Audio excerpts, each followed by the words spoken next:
제가 대전에 가서 강의를 했어요. 강의를 했는데 노인대학에 가서 강의를 했어요.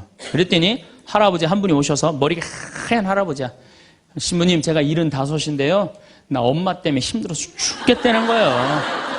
무슨 소린가 했더니 98살 먹은 엄마가 그렇게 잔소리라고 힘들게 한다는 거예요. 이거 먹고 싶다, 저거 먹고 싶다. 자기도 힘들어 죽겠는데 98살 먹은 엄마 때문에 힘들다는 거예요. 얼마 전에는 하나 투어에서 난리가 났어요. 96살 먹은 할아버지가 배낭여행을 신청을 한 거예요. 96살짜리 할아버지가. 그래갖고 그냥 하나 투어에서 이걸 어떻게 해야 되느냐? 그래갖고 할아버지한테 전화를 했어요. 할아버지 96은 배낭여행 안 됩니다. 그때는 할아버지가 화를 내면서 걱정하지 말아라. 난 아들하고 가니까 우리 아들이 다 잘해줄 거다. 아들이 몇 살인데 그러냐고. 우리 아들은 70살이다. 70살.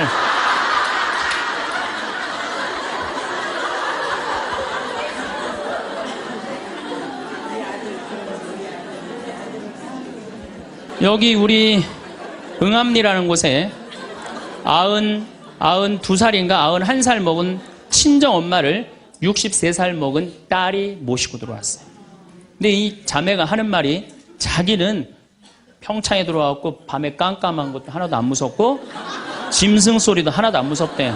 뭐가 제일 무서우냐면 아침에 밭에 나가고 일하고 들어오고 이제 아침 먹으러 딱 들어오면은 엄마가 거실 정가운데 소파에 앉아갖고 91살 먹은 엄마가 이러고 쳐다보는 게 제일 무섭대. 제일 무섭대.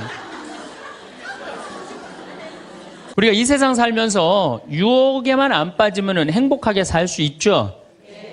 내 마음 안에 천사하고 악마가 동거하고 있는 것 같지 않아요? 본당 신부님한테 말할 때 이땐 천사 같아. 여기 자매님들 보면은. 근데 집에 와갖고 남편한테 말할 때는 악마로 돌변을 해. 악마로 돌변을 해.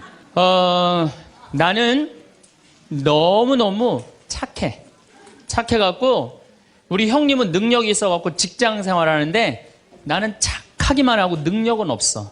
그래서 하는 생활이라고는 신앙생활밖에 안 해. 그런데 우리 시어머니가 형님한테 가서 살아야 되는데 능력 있는 큰형님은 못 모시고 착하기만 나만, 신앙생활하는 나만 내가 시어머니를 모셔. 근데 천사 같으니까 시어머니 모셔요. 내가 예수님 십자가 생각하고. 정말로 뭐 시어머니 잔소리, 노망 다 받아주고 그렇게 희생을 하고 사는데 추석날 딱 온 집안 식구가 모였는데 나한테 수고한다는 말하는 사람이 한 사람도 없어.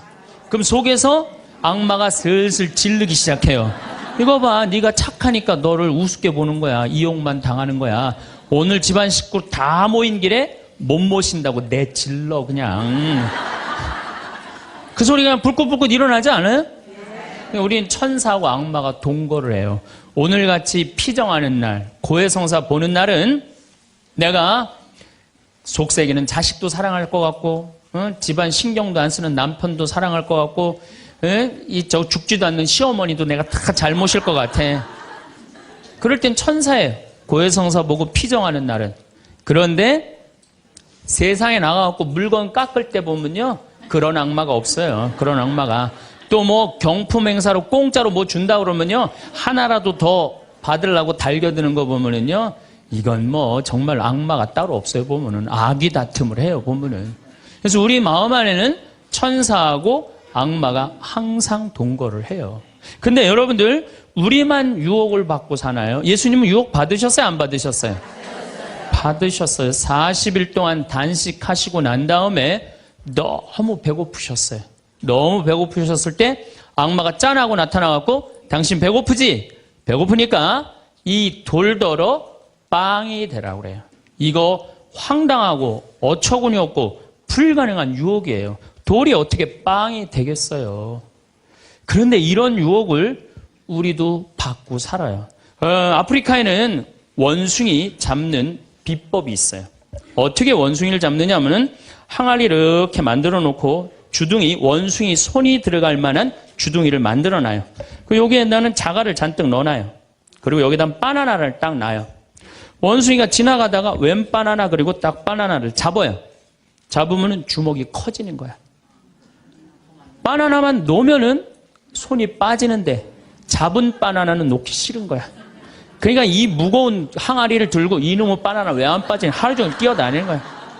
저녁에는 지쳐갖고 움직이질 못한대요. 그러면은 그 원숭이를 잡아서 먹는다는 거예요. 그런데 지금 여기 있는 여러분들 가운데서도 그 바나나를 못 놓고 계신 분들 많습니다, 지금. 네? 지금 땅을 쥐고 이러지도 못하고 저러지도 못하고 괴로워하는 사람들 많아요. 주식 사놔갖고 그냥 이러지도 못하고 저러지도 못하고 전전긍긍하는 사람들 많아요. 지금 놀 때예요. 노름에 빠져갖고 그거 원금 찾는다고 뛰어다니는 사람 지금 놓으면은 제일 행복해요. 지금 놓으면 살 수 있어요.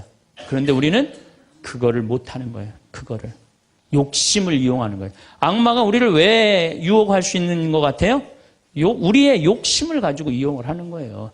사기 치는 사람도 1 더하기 1은 100이라고 그러면서 홍보를 하죠. 유혹을 해요.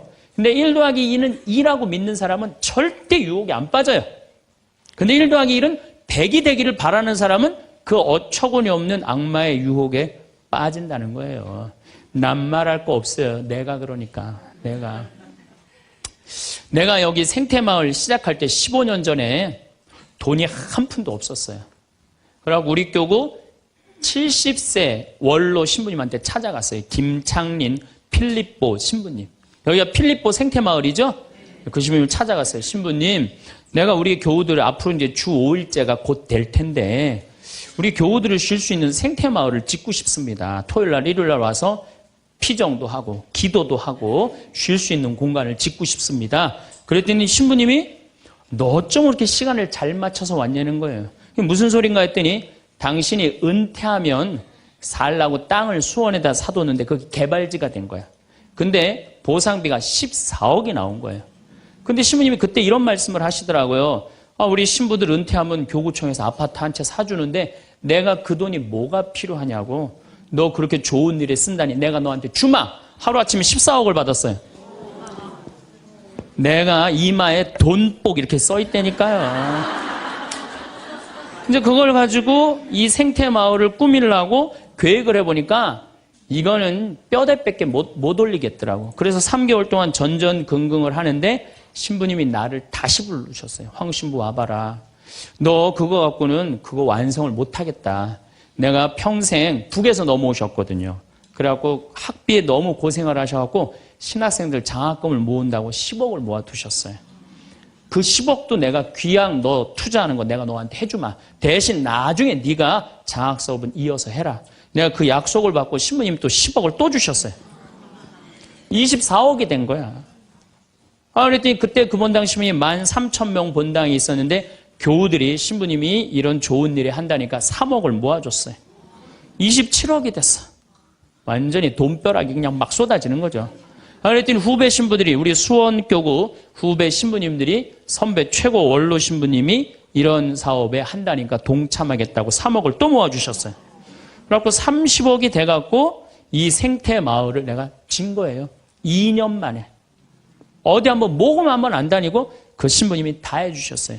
그래서 여기가 그 신부님 본명을 따서 필립보 생태마을이 된 거예요.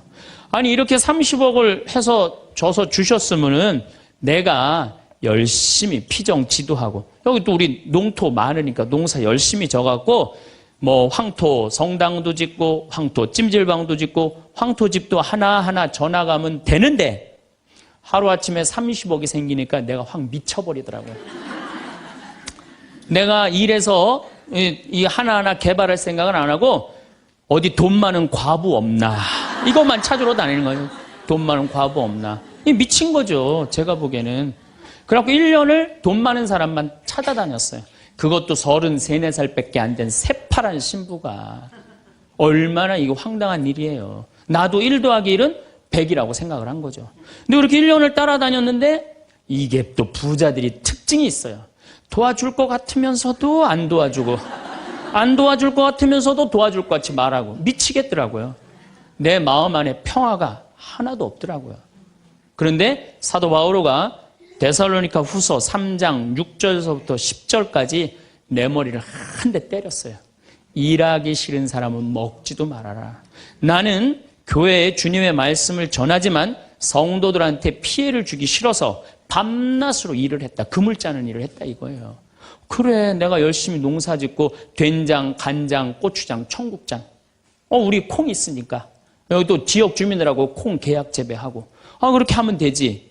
그래갖고 그때부터 벌써 14년 전이네요. 그때부터 된장, 간장, 고추장, 청국장, 김장, 농약 안 친 걸로 김장하고. 요즘은 또 청국장 가루, 이거 아주 너무너무 좋아갖고 오늘도 벌써 2가마를 띄웠는데 다 팔렸어요. 그러니까 내가 이걸 한 첫 해는 판매액이 1억이었는데 작년에는 17억이에요. 너무 즐거운 거예요, 사는 게.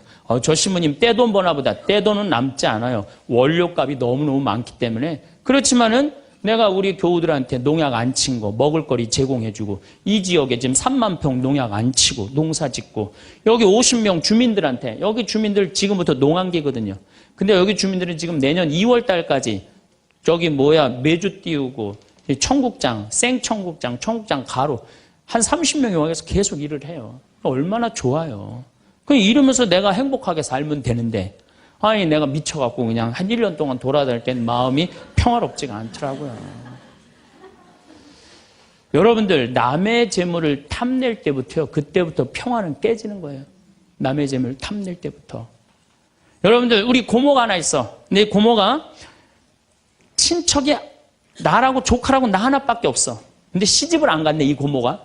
근데 그냥 돈을 많이 벌어갖고 천당역 분당에 아파트도 한 채 있고, 빌딩도 하나 있고, 통장에 돈도 많아. 그럼 이 조카가 저 고모, 늙은 고모 죽으면은 저 재산이 누구한테 온다? 나한테 온다. 이 생각하는 순간부터 얘는 불행한 거예요. 고모 재물 탐내는 순간부터 얘는 불행한 거예요. 남의 재물을 탐내면 안 되는데, 악마는 뭐라고 우리한테 유혹을 하느냐면 남의 재물을 탐내라고 유혹을 해요. 우리 어머니 아버지가 잘 살아. 저 재산 나한테 오겠지. 그때부터 얘는 일 안 해요. 딴 생각만 하는 거예요. 1 더하기 1은 2라고 생각 안 하고 1 더하기 1은 100이 된다고 생각을 하고 사는 거예요. 절대 평화롭지가 않아요. 또 여러분들 형제 중에 누가 잘 살아. 우리 형이 잘 살아. 누나가 잘 살아. 근데 내가 이번에 아이가 대학을 들어가. 나 등록금 좀 안 대주나. 이때부터 죄짓기 시작하는 거예요. 이때부터 미워하기 시작하는 거예요. 성당 질 때도 마찬가지예요. 성당 질 때도 내가 하느님 아버지 집을 줘. 그러면은 그 하느님 아버지 집 짓는데 내가 봉헌하면 되잖아. 근데 그냥 나는 봉헌할 생각 안 하고 우리 성당의 제일 부자가 저거 얼마 봉헌하나 이것만 기다리고 있는 거야. 근데 그냥 그 부자는 내가 보기엔 1억을 해도 되는데 500만 원밖에 안 했어. 그럼 뭐라고 그러냐면 예수님 말 틀린 거 하나도 없어. 응? 부자가 천국 들어가는 거는 낙타가 바늘구멍 통과하기보다 아는 건 또 많아갖고 그냥 그러면서 그 사람 욕하는 거. 제 생각엔 이래요. 그렇게 부자 헌금 얼마 내나 그거 쳐다보고 있는 것도 남의 재물 탐내는 거예요. 그 사람 마음에 평화 없어요. 내가 가지고 있는 것만 누구한테 봉헌하면 돼? 하느님한테 봉헌하면 되는 거예요. 우리가 이 돈에 대한 유혹, 이것 때문에 죄를 짓고 사는 거예요. 우리가 이 세상 살면서 제일 많이 받는 유혹이 뭐냐면 돈에 대한 유혹이야. 돈에 대한 유혹, 빵에 대한 유혹. 내가 30년 동안 60평생 살면서 돈을 3억을 모았어. 60살이 돼서. 그럼 이 돈 연금 잘 가입해 두면요, 한 달에 100만 원씩 죽을 때까지 써요. 90살까지. 근데 현찰 3억이 생기면은 악마가 유혹을 해요. 돈이 돈 번데 이거 펀드에다 갖다 맡기면 1년 만에 6억 만들어 줄게. 넘어가요. 이상하게 넘어가요. 아니 3억을 모으는데 30년이 걸렸다면은 이게 한 6억이 되려면 한 10년은 걸려야 되지 않아요? 근데 1년 만에 만들어준다 그러면 덜썩 맡겨요. 그랬더니 이자가 막 1,000만 원씩 나오는 거야. 이게 웬 노다지냐. 이거 확실하다. 부모 돈, 형제 돈, 친구 돈 싹 끌어다가 한 200억을 만들어주면은 악마는 들고 튈까요, 안 튈까요? 튀어요. 며칠 전에 450명한테 2,300억을 자기 로얄 패밀리라고, 청와대, 변호사, 뭐 장관들하고 다 아는 로얄 패밀리라고, 이게 놀랍게도 15일만 맡기면 20%의 이자를 준다고 꼬신 거예요. 그런데 450명이 얼마를 모아줬느냐면은 2,300억을 모아줬어요. 2,300억을. 그래갖고 그걸 들고 튀었잖아요. 여러분들, 1 더하기 1은 2입니다. 1 더하기 1은 절대 10이 아니에요. 근데 우리는 욕심이 있어요. 내 재산이 1 더하기 1인데 이어야 되는데 10이길 바래요. 3억을 모으는 데는 30년이 걸리지만은 악마한테 유혹에 넘어가고 3억을 날리는 데는 6개월도 안 걸려요. 6개월도 안 걸려요. 그리고 땅을 치고 통곡하는 사람들 전 정말로 많이 봤어요. 대한민국 1980년대 이후부터 땅 뛰었어요. 땅값. 그렇죠? 주식 뛰었어요. 그래갖고 대한민국은 1 더하기 1은 2가 아니었고 1 더하기 1은 10이었고 1 더하기 1은 100이었어요. 어떤 사람은 1 더하기 1은 1000도 됐어요. 그러니까 온 국민이 들떠 있는 거야. 들떠 있는 거야. 나도 1 더하기 1이 뭐가 될 수 있다? 100도 될 수 있고 1000도 될 수 있다. 이런 생각을 해요. 대표적인 게 뭐냐면 다단계야. 다단계. 내가 가정방문 다녀보면은요, 집에 샴푸 잔뜩 있는지 많아요. 비누 잔뜩 있는지 많아요. 뭐 한 거예요? 다 다단계예요. 어떻게 다단계? 당신 2사람만 데리고 와. 그러면 이 2사람이 또 데리고 와갖고 나중에 이거 전부 다 가지를 쳐갖고 나중에 떼돈 벌어. 그런데 다단계 하는 사람의 90%가 다 손해보고 나온다는 거예요. 다 1 더하기 1은 100이라고 믿는 사람들. 1 더하기 1은 10이라고 믿는 사람들이 이 유혹에 빠지는 거예요. 이 유혹에. 제가 10년 전에 능평이라는 성당에서 본당 신부를 했어요. 그런데 그 능평이라는 성당에 언덕을 넘어가면은 무슨 동네가 나오느냐면 천당역 분당이 나와요. 천당역 분당이 나와요. 얼마나 살기 좋으냐면은 거기는 전보산대가 하나도 없어요. 전부 다 지중매설이에요. 지중매설. 동네가 깨끗해요. 깨끗해. 그리고 도로는 한 20m, 30m 주도로는 조경을 하게 돼 있어요. 동네마다 율동공원, 중앙공원, 공원 있고. 그래서 정말로 살기 좋아요.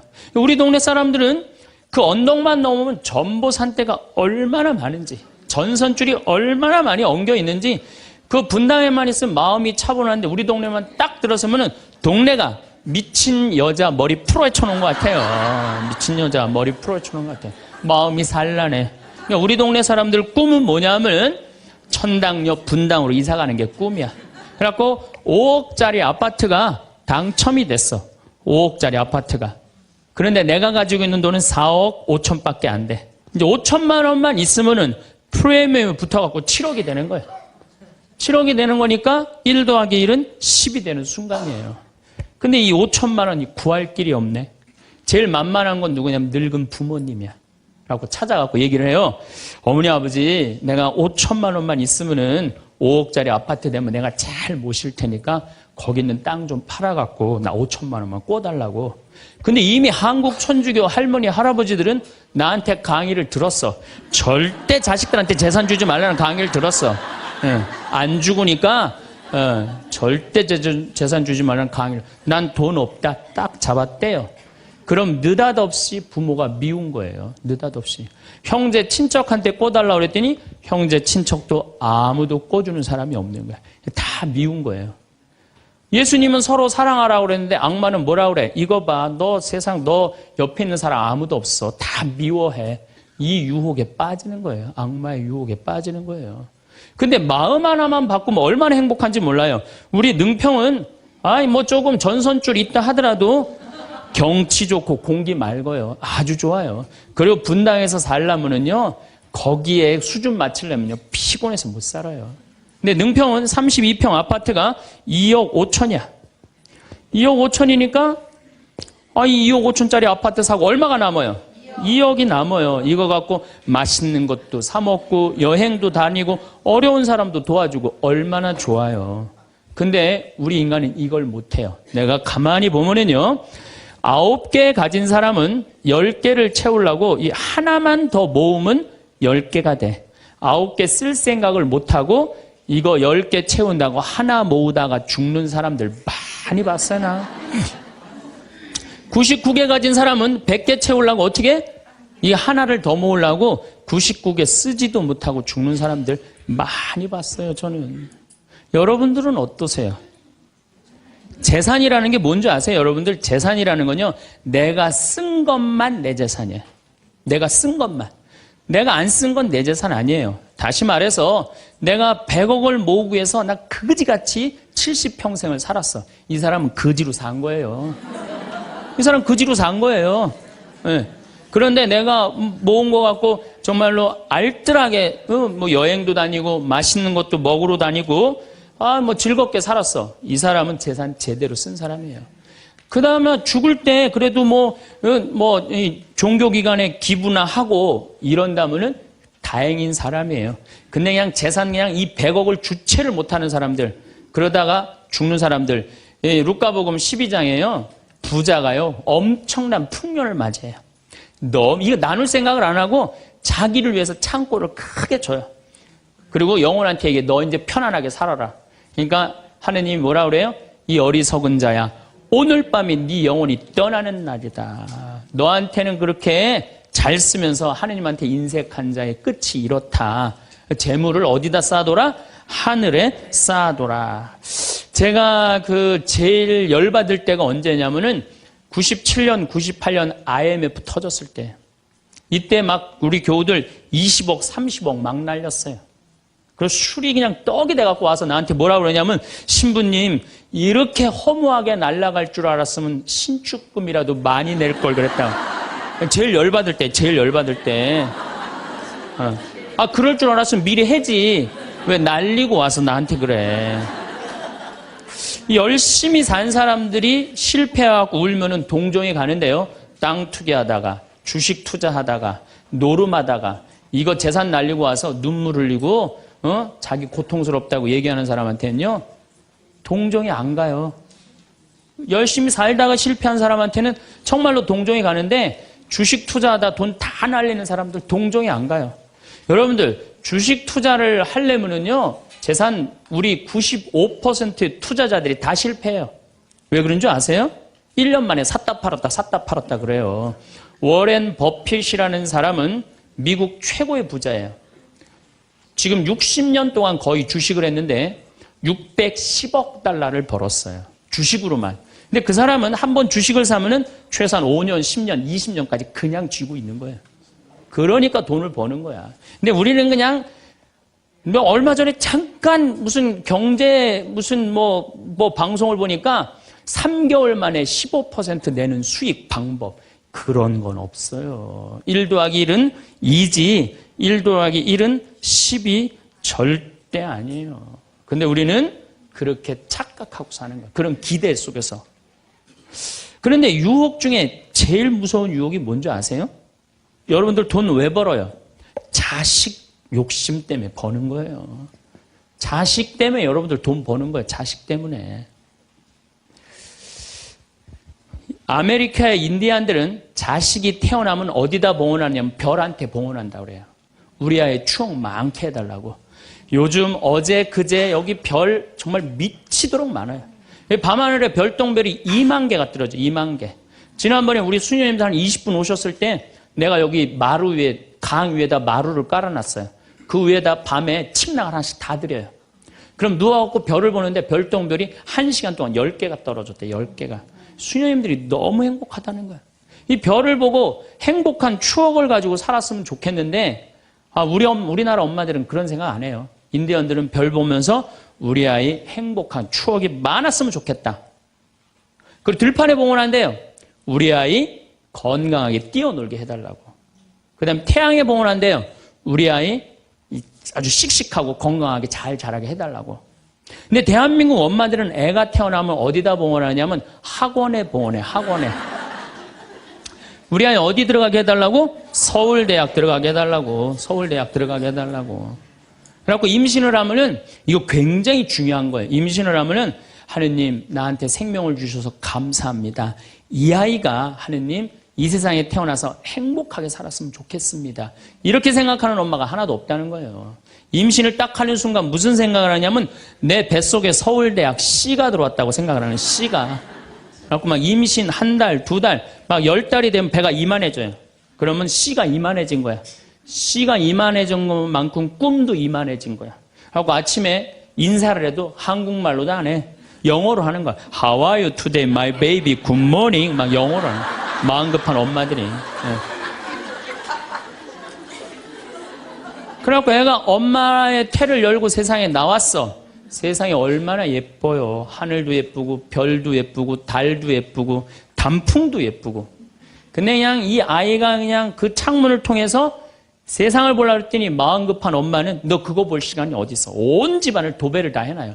아니 집안만 도배해 놓으면 되지 창문에다가도 도배를 해놔요. 한쪽에는 그냥 가나다라 마바 차타 갖다 붙여놓고 반대쪽에는 ABCD.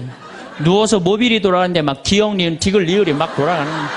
태어났는데 이 세상에 태어났더니 막 어디에 가려? 글자에 가려갖고 세상 구경을 못하는 거예요. 그래갖고 애가 1살, 2살쯤 돼갖고 엄마, 아빠 이렇게 말을 하기 시작해요. 그러면은요 엄마들은 흥분하는 거예요. 드디어 우리 집에 천재 태어났다. 그래갖고 온 동네 다니면서 우리 애가 천재라고 막 자랑을 해요.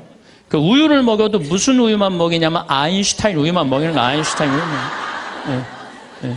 천재니까 아인슈타인 우유만 먹어. 엄마 아빠 그러면은 드디어 됐어. 너 다음 단계로 넘어가자. 1 더하기 1은 뭐냐? 이거 넘어가는 거야. 수학으로 넘어가는 거야. 이렇게 글자하고 숫자에 갇혀 사는 애는요 영혼이 망가진대요. 1살서부터 5살 때까지는요 엄마라고 애가 한 번 말하는데 10,000번을 연습을 해야 된대요. 아빠라고 말하는 데는 20,000번을 연습을 해야 된다고 그래요. 애가 엄마 아빠 그러면은 엄마 아빠들은 고마워해 줘야 돼. 너무 고맙다 엄마라고 불러줘서 손가락 깨물고 배에다 바람 넣어주고 발가락 그냥 뽀뽀해줘가면서 아빠는 목마 태워주고 비행기 태워주고 막 축제같이. 그러면은 이렇게 부모님이 엄마 아빠가 끌어안아주고 뽀뽀해주고 스킨십을 해주는 애들은 이런 생각을 한대요. 이거 봐라. 세상은 한번 살아볼 만한 데네. 저렇게 엄마라고 말 한마디 했는데 저렇게 좋아하고 감격을 하네. 그런데 1살서부터 5살 때까지 엄마 아빠 그랬더니 다음 단계 1 더하기 1은 뭐야? 이거 넘어가는 애들은요 나중에 커서 컴퓨터 중독, 알코올 중독, 그 다음에 사춘기 때 무표정, 무반응, 무감동. 여러분들 자녀들 중에 사춘기 갖고 엄마 막 이렇게 쳐다보고 있는 애들 봐요 안 봐요? 걔네들은 사춘기라 그런 게 아니야. 언제 망가뜨려 놓은 거냐면 1살서부터 5살 때까지 망가뜨려 놓은 거예요. 영혼을 망가뜨려 놓은 거예요. 프레벨이나 썸머힐이나 삐아제나 몬테소리 같은 유아 교육학자들이 말을 하기를 1살서부터 5살 때까지는 숫자나 언어를 인지하는 좌뇌가 발달하지 않는다고 그래요. 6살 때부터 좌뇌가 발달한다고 그래요. 근데 우리나라의 95%의 엄마들이 영세 교육을 해요. 태어나자마자부터 교육을 해요. 교육비 얼마? 350만 원짜리 교육비를 들여서 전부 다 350만 원 애한테 그냥 영세 교육을 시키는 거예요. 우리나라 청소년의 95%는 이미 1살서부터 5살 때까지 영혼이 망가져 버린 거예요. 그래갖고 그냥 5살 때 돼갖고 그냥 텔레비에 나오는 글자 모르는 글자가 없어. 5년 동안 공부했으니 애가 모를 리가 있어요. 모르는 글자가 없어. 그냥 쫙쫙 읽어대. 그러면 나한테 데리고 와요. 신부님 우리 애가 천재인가 보라고. 왜요? 텔레비에 나오는 글자 모르는 글자가 없어요. 안수기도 해달라는 거. 그럼 내 걔 머리에 손 얹고 뭐라고 기도하느냐면 이제 네 인생은 쫑났다. 내가 이렇게 기도한다니까. 걔 인생은 쫑난 거예요. 걔 인생은.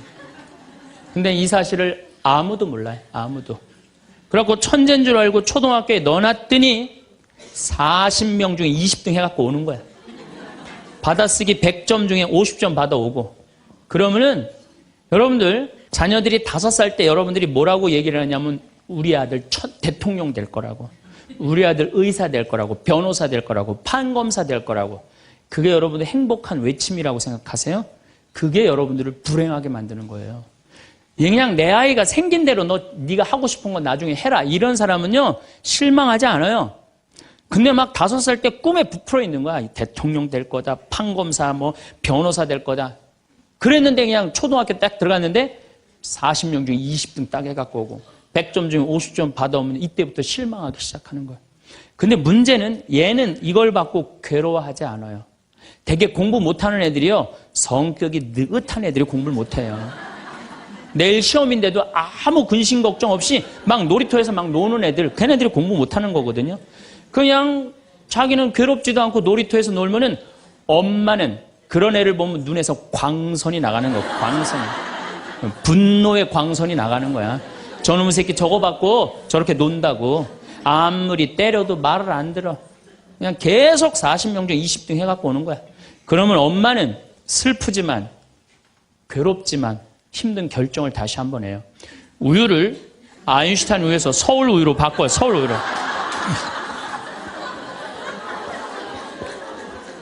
그래갖고 그냥 그렇게 6년 동안 서울 우유를 먹였는데 중학교 딱 올라갔는데 초등학교 때 말 안 듣는 거하고 차원이 틀려요. 중학교 때 컴퓨터 게임에 빠지면은요 미쳐요. 엄마하고 밥 먹으러 나가도 그냥 핸드폰으로라도 해요, 애들이. 그냥 그거 보고 있으면 속에서 불 나요, 안 나요? 속에서 불이 나죠. 근데 걔는요 그렇게 될 수밖에 없는 성장 과정이 있는 거예요. 그래갖고 막 학원을 막 땡땡이를 까는 거야. 초등학교 때는 때리면 울면서 갔는데 중학교 때는 간다고 가요, 일단.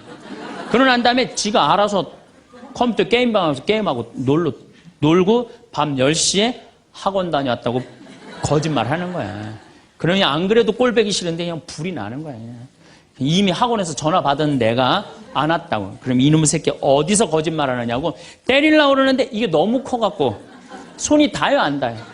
안 닿아요. 이놈의 새끼, 애는요, 엄마가 때리려고 하면 힘도 안 들여. 왜 이러냐고, 고개만 젖히면 그냥 막 날아가는 거야. 고개만 젖히면. 손이 닿지도 않아. 그러면 또 멱살을 끌어내려갖고 그냥 이놈의 새끼, 어서 엄마 때리는데 피하느냐고 그러면은 그때서 아이가 엄마 손을 딱 잡고 흰 눈동자 95%, 까만 눈동자 5%, 엄마보다 눈을 더 뒤집어 확 뒤질 거야. 왜 이러냐고, 나 좀 제발 놔두라, 나 공부하는 거 지겹다고 엄마를 확 밀쳐내요. 그럼 엄마는 그냥 마룻바닥에 확 널브러지면서 마룻바닥을 움켜쥐고 너무 슬프지만은 힘든 결정을 다시 한번 해요. 우유를 서울 우유에서 연세 우유로 바꿔요. 연세 우유로. 네. 연세 우유로 이제 바꿔갖고 그냥 먹었는데, 고등학교 올라갔는데 이놈이 이거는 뭐 내가 보기에는 여러분들 중학교 때는요 애가 말도 못하고 반항을 하는데 고등학교 때는 차원이 틀려요. 어떻게 틀리냐면 엄마 아빠는 뭘 잘 살아서 나한테 잘 살라고 그러느냐고, 당신들이 나한테 해준 게 뭐 있느냐고 말도 못하는 거예요. 이때는 어떤 상황에 들어가느냐면 동네 자랑도 못해.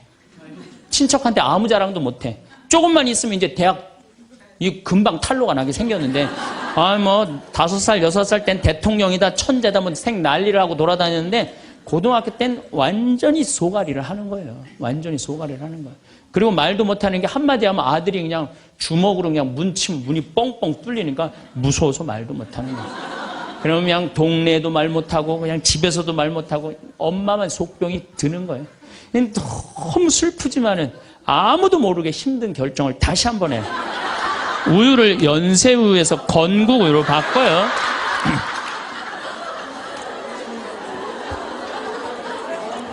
건국우유로 바꿔서 그렇게 먹였는데 고등학교 3학년 때 보니까 모의고사를 봤는데 15% 안에 들어야지 서울에 있는 학교를 가는데 30% 뒤로 막 밀리는 거야. 내가 재미난 경험이 있었어요.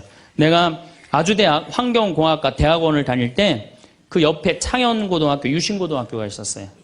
근데 걔네들이 1학년 딱 들어와서는 우리 학교를 보고 그랬대요. 내가 아주대학 가면은 내 대학을 안 간다 그랬대요. 1학년 되면은. 근데 2학년 애들은 상황이 틀리대요. 아주대학도 괜찮은데 이런데 2학년 되면. 근데 3학년이 된 애들은 그 창현고등학교, 유신고등학교 애들은 3학년만 되면 제발 아주대학만이라도. 엄마가 딱 그런 마음이야. 그러니까 이제 엄마가 너무 슬프지만은 그 성적표를 받아보고 마지막으로 힘든 결정을 다시 한번 해요. 우유를 건국우유에서 저지방 우유로 바꿔요.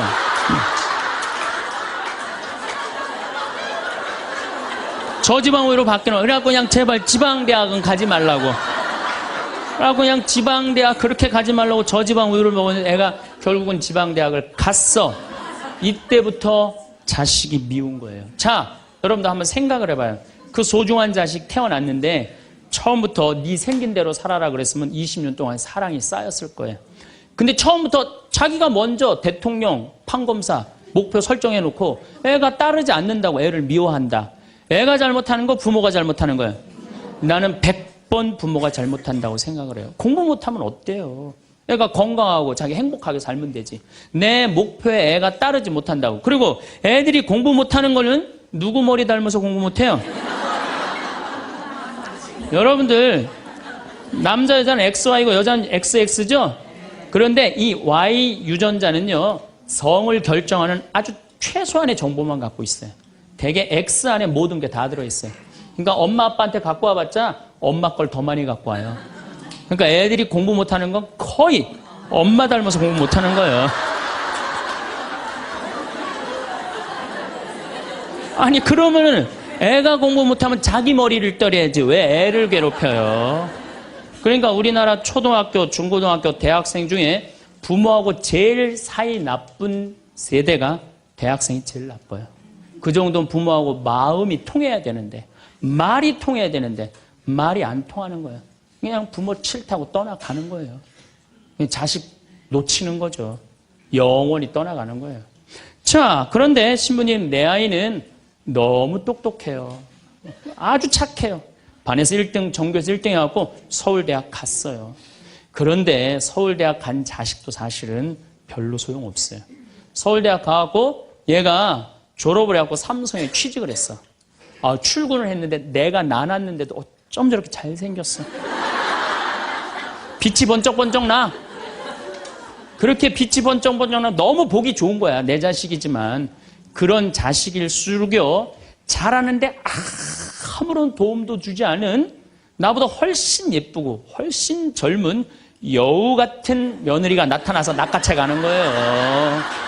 그날로 끝나는 거예요. 그날로. 여러분들 옛날에는 부모 자식이 끈끈했어요.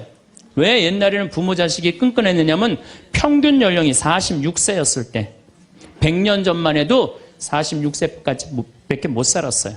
20살에 결혼해갖고 내 나이가 40이 되면은 자식은 큰아들은 나를 40 먹은 나를 몇 년만 모시면 되냐면 6년만 모시면 돼. 6년.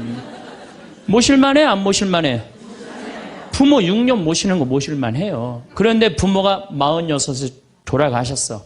그럼 내 효도 더 받아 먹으라고 3년 심효살이를 했어요. 산소 옆에 초막을 져서. 근데 만약에 40살 난 부모님이 돌아가시려고 그러면요 20살 난 자식이 손가락 깨물어서 단지해줬어. 입에다가. 죽지 말라고. 옛날에 만약에 부모님이 돌아가려고 그러는데 손가락 끊어갖고 단지를 안 하는 동네에서 자식 있으면 동네에서 손가락질했어요. 저 자식 부모 돌아가려고 그러는데 손가락도 안 끄는 놈이라고. 옛날에는요 자식들이 부모한테 애절했어요. 그런데 애절한 이유가 부모의 은혜가 고마워서 그걸 효도를 하려고? 전혀 이유는 다른 데 있어요. 동생이 17살, 14살, 11살, 8살, 5살, 2살이야. 아니 이렇게 줄줄이 나눠놓고 지금 이거 누가 키워야 돼? 장남이 키워야 돼. 장남이. 그러니까 죽어도 언제 죽어라? 2살까지 키워놓고 죽어라. 만약 우리 부모님이 2살까지 다 키워놨어. 그때까지 부모님이 살아있으면은요 얘를 시집 장가 보낼 때까지 살아있으면 너무 고마웠고 차려준 잔치가 환갑잔치예요. 그리고 진짜 오래 살았다고 차려준 잔치가 진갑잔치예요. 이게 나아갈 진짜를 써. 60에서 더 나갔다. 이거 나가지 말아야 되는데 더 나갔다 이거예요. 그래서 진갑잔치야. 그리고 만약에 70까지 살았다. 이거는 부보의 시에 나오지만은 옛날부터 70까지 사는 것은 고자, 고래, 희박하게 온다 이거야. 70까지 사는 사람은 희박하다. 그래서 고희라는 단어를 쓰는 거예요. 이거 옛날엔 70까지 어떻게 살아요?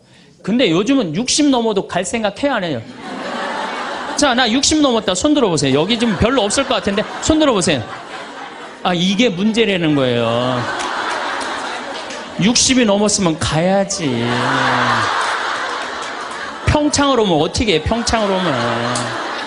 그런데 요즘 우리 직원들이 말을 하기를 뭐라고 그러냐면 신부님 70이 됐는데요 아줌마 같은 분들이 너무 많다는 거예요. 70에도 요즘 아줌마 같아요. 그래서 70에도 총각 같은 사람도 많아요. 예. 우리 아버지가 그래요. 아버지가 80인데도 총각 같아요. 지금 60세 되신 분들은 100살까지 삽니다. 몇 년 남았냐면 40년 남았어요. 40년. 지금 50살 되신 사람들은 110살까지 살아요. 몇 년 남았냐면 60년 남았어요. 60년. 자, 아니 오늘 방송에서 뭐라고 그랬냐면은 2040년에 평균 연령이 190살이라고. 90살. 2040년. 자, 그렇다면 여기 지금 50대신 분들 2040년이면은 80대예요. 그때 평균 연령 90이에요. 그럼 그때 다 100살 넘게 산다는 얘기예요. 제 말이 그냥 허투루 하는 말이 아니에요. 지금 40 넘은 사람들은 120살까지 살아요. 여러분들, 우리나라가 지금 100살 이상이 몇 명이냐면은 1700명이에요. 100살 이상. 얼마 전에 텔레비전에 102살 먹은 할머니, 83살인가 먹은 며느리, 또 50 몇 살 먹은 3대가 살죠? 이제는 그런 일이 다반사로 생긴다는 거예요. 다반사로. 지금 70살 넘은 우리나라 인구가 240만 명이에요. 70살 이상이. 60세 이상이 65세 이상이 540만 명, 540만 명. 초등학교 애들이 310만 명이에요. 그러니까 요즘 길에 나가보면요. 우리 어렸을 땐 길에 애들이 바글바글 했어요. 구슬치기, 딱지치기 그냥. 할머니는 이런 할머니 하나 이렇게 구경하고 있었어요. 근데 요즘에 길에 나가보면 애들은 하나도 안 보여요. 애들 낳지도 않고 학원에 가고. 길에 나가면 누구만 바글바글 하냐면 할머니, 할아버지들만 바글바글 할 거예요. 21세기는 그래서 노인의 시대라는 거예요.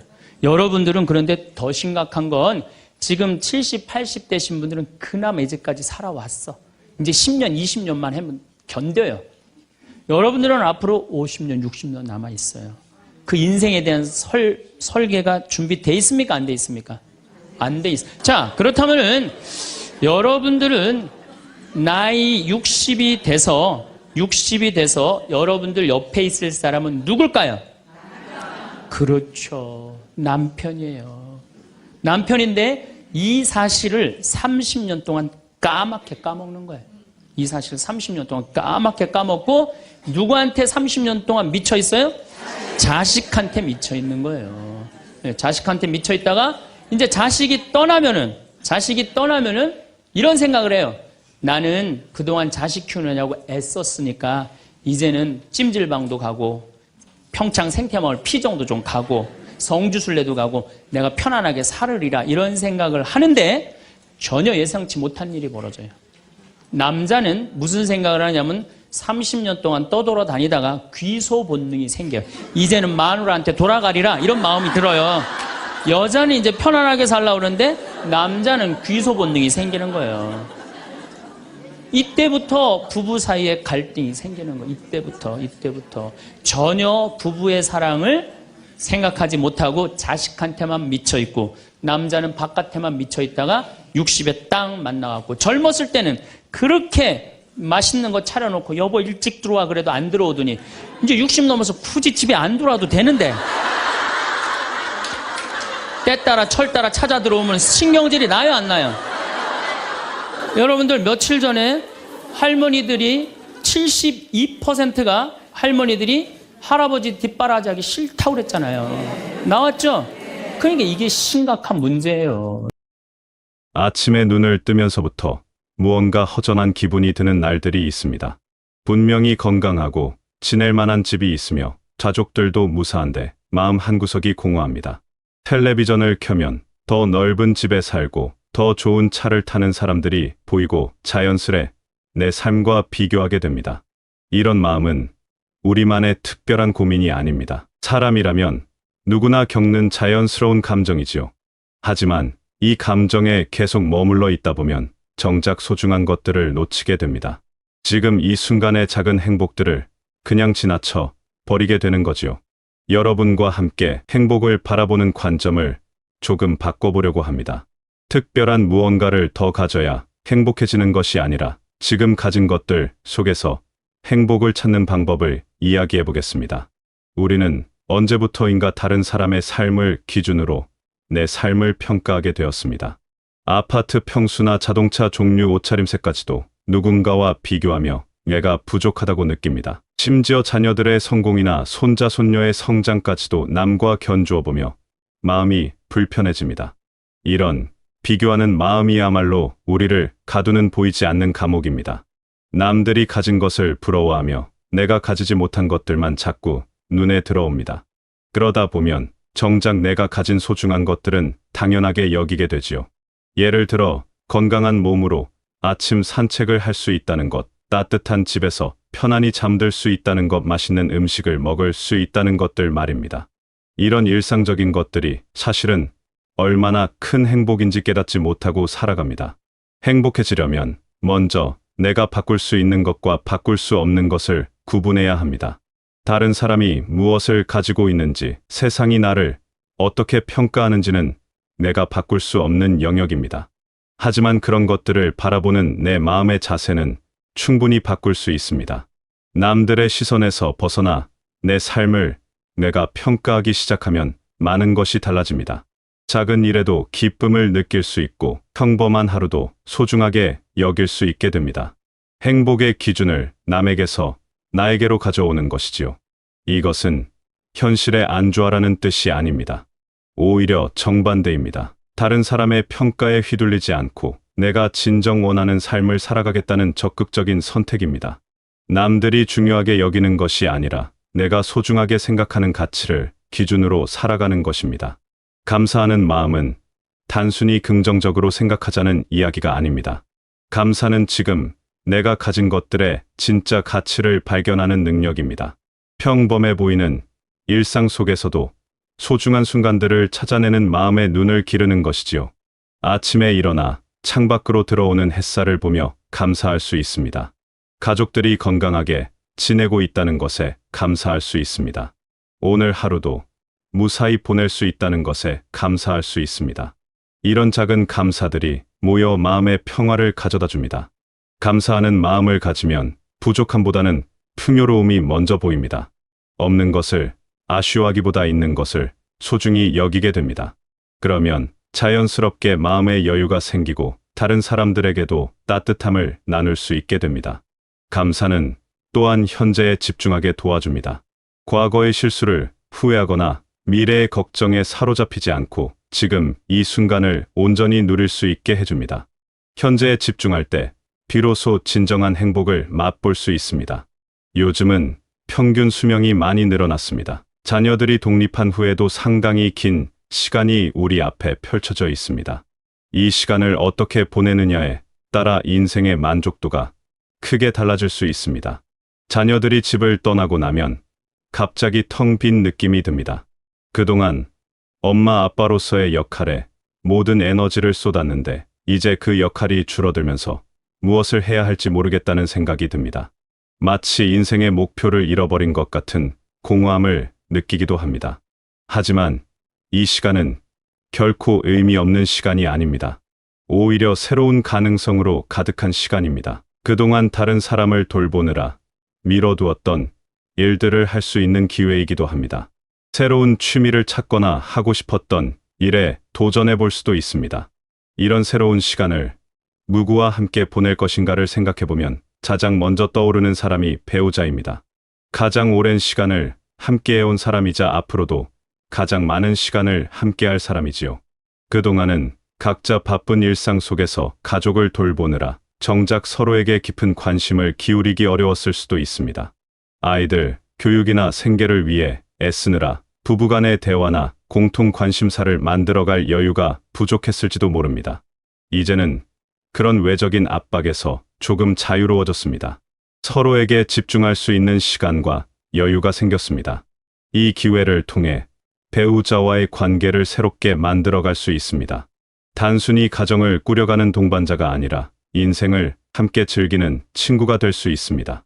자녀들이 어릴 때는 서로를 엄마 아빠라고 부르는 것이 자연스러웠습니다. 하지만 이제는 다시 서로의 본래 이름을 불러주는 것도 좋겠습니다. 누군가의 부모가 아닌 한 사람의 개인으로서 서로를 바라보는 것이지요. 함께 새로운 장소에 가보거나 새로운 활동을 시작해 볼 수도 있습니다. 그동안 각자 관심 있어 했던 것들을 나누어 보고 함께 배워볼 수도 있습니다. 서로의 꿈이나 계획을 들어보고 응원해 주는 것도 의미 있는 일입니다.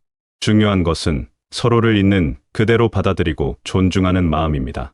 그동안 살아오면서 각자 고생도 많았고 상처도 있을 것입니다. 하지만 그 모든 것을 함께 겪어온 사이이기 때문에 더욱 깊이 이해하고 위로할 수 있습니다. 서로의 변화도 자연스럽게 받아들일 필요가 있습니다. 사람은 나이가 들면서 계속 변해갑니다. 예전과 다른 모습을 보일 수도 있고 새로운 관심사를 갖게 될 수도 있습니다. 이런 변화를 부정적으로 보지 말고 새로운 매력으로 발견해 나가는 것이 좋겠습니다. 혼자 할 수 있는 일들도 많지만 둘이 함께 할 때 더 의미 있고 즐거운 일들이 있습니다. 함께 여행을 다니며 새로운 곳을 구경하고 맛있는 음식도 나누어 먹을 수 있습니다. 함께 운동하며 건강도 챙기고 서로 격려할 수도 있습니다. 작은 일상도 함께 나누면 더 풍성해집니다. 장을 보러 가거나 산책을 하거나 텔레비전을 보는 것도 혼자 할 때와는 다른 즐거움이 있습니다. 서로의 생각을 나누고 대화를 나누며 시간을 보내는 것 자체가 소중한 추억이 됩니다. 때로는 서로 다른 일을 하면서도 같은 공간에 있는 것만으로도 위안이 됩니다.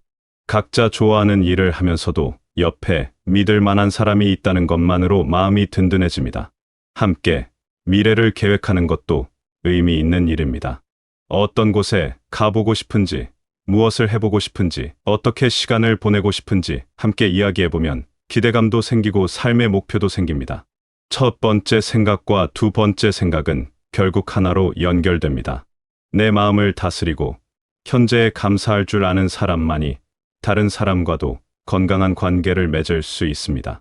자신의 행복을 스스로 만들어갈 수 있는 사람이어야 상대방에게도 진정한 행복을 줄 수 있습니다.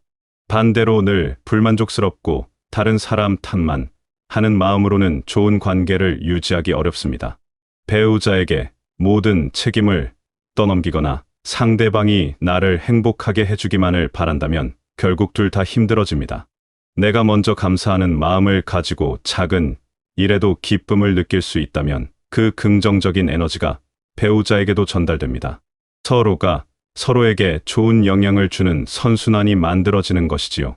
진정한 행복은 혼자서도 충분히 만족할 수 있으면서 동시에 함께할 때는 더 큰 기쁨을 느낄 수 있는 상태입니다. 상대방이 없으면 불안하고 외로워지는 것이 아니라 혼자 있을 때도 평안하면서 함께할 때는 그 기쁨이 배가 되는 것이지요. 이런 관계를 만들어 가려면 서로에 대한 의존보다는 독립성을 유지하면서도 깊은 유대감을 나누어야 합니다. 각자의 개성과 관심사를 존중하면서도 공통의 관심사와 목표를 찾아가는 것입니다. 배우자가 내 소유물이 아니라 함께 인생길을 걷는 동반자라는 생각을 가지는 것이 중요합니다.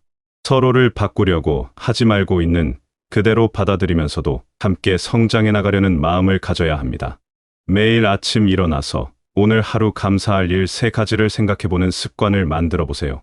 아주 작은 것이어도 괜찮습니다. 맑은 공기를 마실 수 있다는 것, 따뜻한 침대에서 잘 수 있었다는 것, 맛있는 아침 식사를 할 수 있다는 것 등 평범한 일상 속에서도 감사할 거리는 많이 있습니다. 배우자에게도 감사의 마음을 자주 표현해 보세요. 당연하게 여겨왔던 일들에 대해서도 고맙다는 말을 해보세요. 작은 도움이나 배려에 대해서도 감사 인사를 전해보세요. 이런 작은 표현들이 관계를 더욱 따뜻하게 만들어줍니다. 배우자와의 대화 주제를 다양화해보세요. 생활상에 필요한 이야기뿐만 아니라 서로의 생각이나 느낌을 나누는 대화도 늘려보세요. 어떤 것이 행복한지, 무엇을 하고 싶은지, 어떤 꿈이 있는지 등에 대해 이야기해보세요. 과거의 추억을 함께 되짚어보는 것도 좋은 대화 소재입니다. 처음 만났을 때의 이야기, 결혼 초기의 에피소드, 자녀들이 어렸을 때의 재미있는 일들을 함께 기억해보세요. 이런 대화를 통해 서로에 대한 애정을 다시 확인할 수 있습니다. 바쁜 일상 속에서도 둘만의 시간을 의식적으로 만들어 보세요. 매일 일정한 시간에 함께 차를 마시며 하루 있었던 일을 나누거나 함께 산책하는 시간을 가져보세요. 특별한 일이 아니어도 함께 보내는 시간 자체가 소중합니다. 새로운 활동을 함께 시작해보는 것도 좋습니다. 함께 배울 수 있는 것들을 찾아보세요. 요리 클래스나 댄스 교실 등 둘이 함께 참여할 수 있는 활동들이 많이 있습니다. 새로운 도전을 함께 하면서 서로에 대해 새로운 면을 발견할 수도 있습니다. 감사하는 마음과 좋은 관계가 가져다주는 가장 큰 선물은 마음의 평화입니다. 남과 비교하느라 불안해하지 않고 혼자 있어도 외롭지 않으며 작은 일에도 기쁨을 느낄 수 있는 마음 말입니다. 이런 마음의 평화는 다시 우리 주변 사람들에게도 좋은 영향을 줍니다. 평온한 마음을 가진 사람 곁에 있으면 다른 사람들도 안정감을 느끼게 됩니다. 자녀들도 여유 있고 행복한 부모의 모습을 보면서 자신들의 삶에 대해서도 긍정적인 태도를 갖게 됩니다. 행복은 전염됩니다. 내가 행복하면 가족들도 덩달아 행복해지고 그 행복이 또 다른 사람들에게도 퍼져나갑니다. 이렇게 작은 행복의 원을 그리며 살아가는 것이야말로 우리가 할 수 있는 가장 의미 있는 일이 아닐까요? 행복은 멀리 있는 목표가 아닙니다. 언젠가 모든 조건이 완벽해졌을 때 찾아올 보상도 아닙니다. 행복은 바로 지금 이 순간 내 마음속에서 시작되는 것입니다. 오늘 아침 눈을 뜨고 새로운 하루를 맞이할 수 있다는 것부터가 행복의 시작입니다. 사랑하는 사람들이 건강하게 지내고 있다는 것, 평범하지만 평안한 일상을 누릴 수 있다는 것, 이 모든 것들이 사실은 큰 행복입니다. 배우자와 함께하는 시간도 마찬가지입니다. 특별한 이벤트나 거창한 계획이 없어도 함께 밥을 먹고 함께 웃고 함께 하루를 마무리할 수 있다는 것 자체가 소중한 행복입니다. 이런 일상의 소소한 행복들을 놓치지 않고 감사하며 살아간다면 우리의 나날은 훨씬 풍요로워질 것입니다. 큰 것을 얻지 못해 아쉬워하기보다는 이미 가진 것들의 소중함을 깨달으며 살아가는 것이 진정한 지혜입니다. 여러분의 마음에도 감사와 평화가 자리하고 배우자와 함께하는 시간이 더욱 의미 있고 행복하게 되시길 바라겠습니다.